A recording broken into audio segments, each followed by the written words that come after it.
सावा स्लेका 14 अगस्त 2023।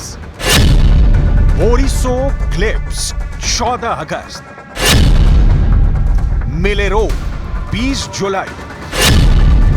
मोरोजोअस्क 22 जुलाई और 3 अगस्त मोरिनोका 22 अगस्त। और अब कुर्स्क के न्यूक्लियर पावर प्लांट के पास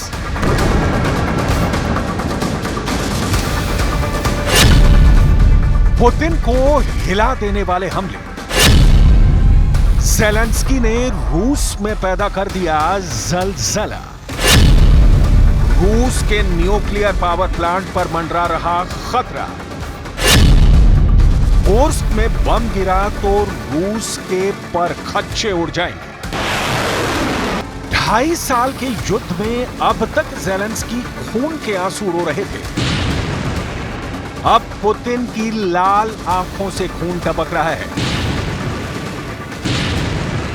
रूस के भीतर घुसकर यूक्रेन तबाही का वो मंजर पैदा कर रहा है कि पूरा रूस सिहर रहा है। कुर्स्क पर यूक्रेन कब्जा जमा चुका है और आलम तो अब यह हो गया है कि रूस के कुर्स्क न्यूक्लियर पावर प्लांट पर भी खतरा मंडरा रहा है। बहुत गौर से इन तस्वीरों को देखिए। यह रूस के कुर्स्क का न्यूक्लियर पावर प्लांट है, जिसके ऊपर कोई छत नहीं। खुले आसमान के नीचे इसकी चिमनियां खड़ी हैं। ज़ेलेंस्की का कोई भी ड्रोन या रॉकेट यहां तक पहुंचा तो परमाणु भट्टी की लंका लग जाएगी। और फिर जो पुतिन यूक्रेन पर परमाणु बम गिराने की दर्जन भर धमकियां पश्चिमी देशों को दे चुके हैं, उनके अपने ही देश में उनकी धज्जियां उड़ जाएंगी। कुर्स्क के परमाणु पावर प्लांट का निरीक्षण करने इंटरनेशनल एटॉमिक एनर्जी एजेंसी यानी IAEA के डायरेक्टर जनरल पहुंचे। My message in Kursk Oblast, in Moscow, in St. Petersburg, in Sochi, in Kiev, in Buenos Aires, in New York is the same. No nuclear accident. This cannot happen, and this is why the IAEA will always be there. IAEA Ukraine के nuclear power plant Zaporizhzhia भी पहुंचा था। Zaporizhzhia इस वक्त रूस के कब्जे में है, लेकिन ज़पोरिज़िया की एक परमाणु भट्टी में आग भड़की तो यूक्रेन और रूस दोनों ने एक दूसरे पर आरोप लगाकर पल्ला झाड़ लिया। IAEA आंखें फाड़ता निहारता रह गया। किसी की जिम्मेदारी तय नहीं हुई। परमाणु रेडिएशन से मौत की आशंका वाली खबरें पृष्ठभूमि में समा गई और अब कुर्स्क डेंजर जोन में पहुंच चुका है। तस्वीर देखिए और परमाणु भट्टी का खतरा किस लेवल पर है समझने की कोशिश कीजिए। रशियन नेशनल गार्ड के ट्रूप्स उस एमुनेशन को डिफ्यूज कर रहे हैं जिसे यूक्रेन के हाइमार्स से यहां भेजा गया है। यह जगह कुर्स्क परमाणु सेंटर के बिल्कुल करीब है। रशियन नेशनल गार्ड के अफसर ने एक टूटा हुआ मिसाइल बरामद किया है, जिसमें 180 ऐसे बम मिले जो फटते फटते रह गए, जिसे अफसर ने डिफ्यूज किया। Группа прибыла на место, подняли дрон, беспилотник, осмотрели место, обнаружено то, что была ракета «Хаммерс». Вышли осмотреть объект, обнаружены были суббоеприпасы кассетные. Было обнаружено 183 боеприпаса. Они были уничтожены накладным зарядом, ни сработок не было. हारते यूक्रेन ने कैसे पलट दी बाजी? ज़ेलेंस्की ने निकाला ऐसा कौन सा हथियार जो पुतिन की फौज पर पड़ रहा भारी? क्या नाटो ने ज़ेलेंस्की को दिया ऐसा सीक्रेट हथियार जो रूस का कर सकता है विनाश? यूक्रेन के पास अब दुनिया का सबसे उन्नत फाइटर जेट में से एक F-16 है। यूक्रेन के पास हाइमार्स डिफेंस सिस्टम है। यूक्रेन के पास पैट्रियट एयर डिफेंस सिस्टम है, लेकिन रूस के पास अब भी लंबी दूरी के उन हथियारों की भारी कमी है जो रूस को बहुत अंदर घुसकर उसको जख्म दे सके। लेकिन ये जुलाई के पहले तक की स्थिति थी। अब यूक्रेन के हालात बदल चुके हैं। यूक्रेन ने इसके लिए ऐसे हथियार लॉन्च किए हैं जो पुतिन की करोड़ों के एयर डिफेंस सिस्टम पर भारी पड़ रहे हैं। यूक्रेन रूसी वायुसेना के ठिकानों, तेल और हथियारों के डिपो और उसके कमांड सेंटर को निशाना बना रहा है। यूक्रेनी कंपनियां अब सैकड़ों वन वे यानी एक बार में इस्तेमाल होने वाले ड्रोन का प्रोडक्शन कर रही हैं।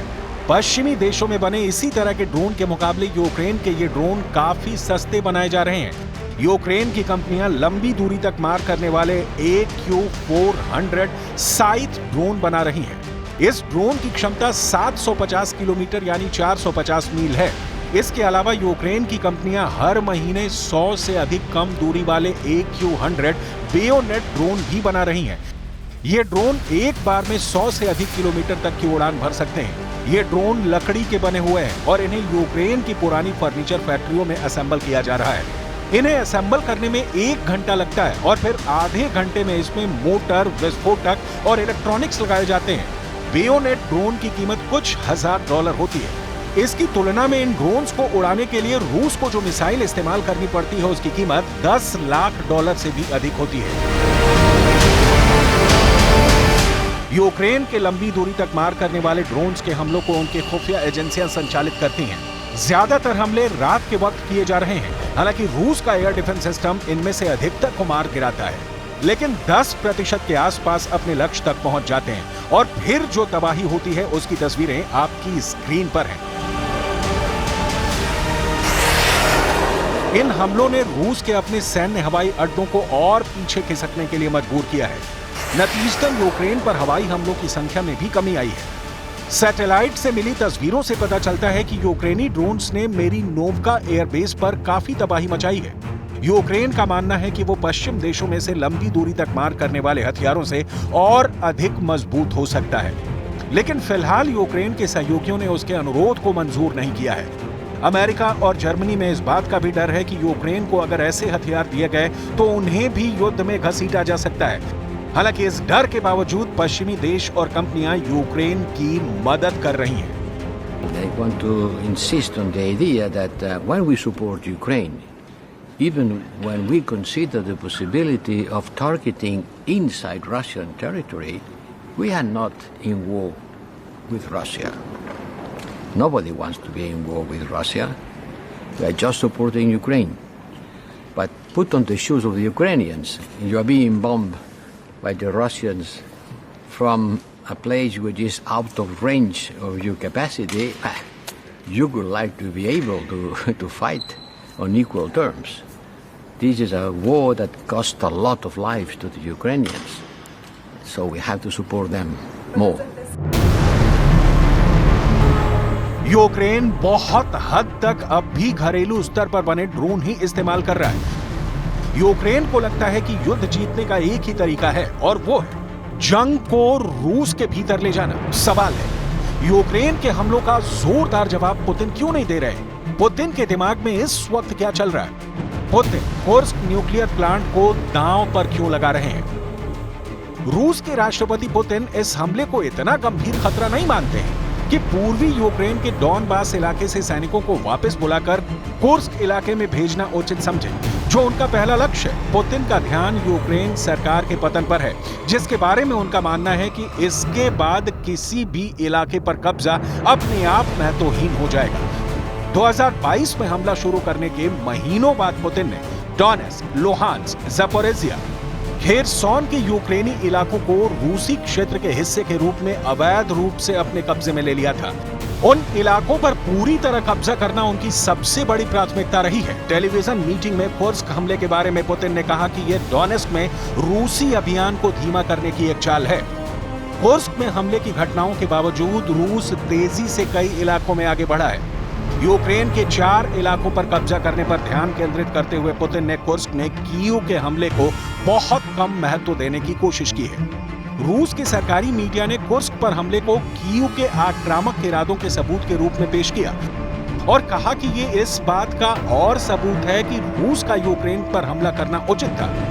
इस बीच रूस ने दावा किया है कि उसने डोनेट्स्क और लुहांस्क की 2 जगहों पर कब्जा कर लिया है और रूस की सेना लगातार आगे बढ़ रही है।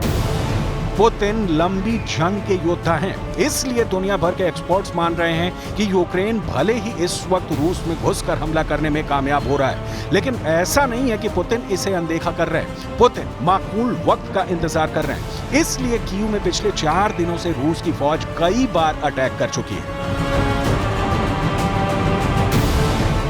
इन हमलों का एक ही मकसद है कि कीव का किला गिरा तो फिर रूस में घुसकर किए जा रहे यूक्रेन के हमलों की कोई अहमियत नहीं रह जाएगी। हालांकि ये काम इतना आसान नहीं है। आपको याद हो कि 2022 में युद्ध शुरू होने के ठीक बाद रूस की फौज, जिसमें चेचन्या का कमांडर रमजान कादिरोव की सेना भी शामिल थी, कीव में घेरा डाला था। लेकिन 2 महीने के घेरे में कुछ भी हासिल नहीं हुआ और रूस की फौज को यूक्रेन के दूसरे इलाकों में कूच करना पड़ा। पुतिन आगे क्या करेंगे और पुतिन किस प्लान पर काम कर रहे हैं, इसकी सटीक जानकारी फिलहाल किसी के पास नहीं है। इस बीच पुतिन की गिरफ्तारी पर भी तलवार लटक रही है। रूस के राष्ट्रपति व्लादिमीर पुतिन अगले सप्ताह मंगोलिया का दौरा करेंगे, जो अंतर्राष्ट्रीय आपराधिक न्यायालय यानी का सदस्य है। 17 मार्च 2023 को इंटरनेशनल क्रिमिनल कोर्ट यानी आईसीसी ने यूक्रेन में कथित युद्ध अपराधों के मामले में पुतिन की गिरफ्तारी के लिए वारंट जारी किया है। पुतिन कच्चे खिलाड़ी नहीं। यूक्रेन युद्ध शुरू करने के बाद से ही पुतिन कई बार ऐलान कर चुके हैं कि वो पीछे हटने वाले नहीं हैं। पुतिन के सामने युद्ध शुरू करने से पहले भी ये क्लियर था कि यूक्रेन पर हमले के बाद उनका सीधा सामना नाटो की ताकतों से होगा, जिसकी लीडरशिप अमेरिका के पास है।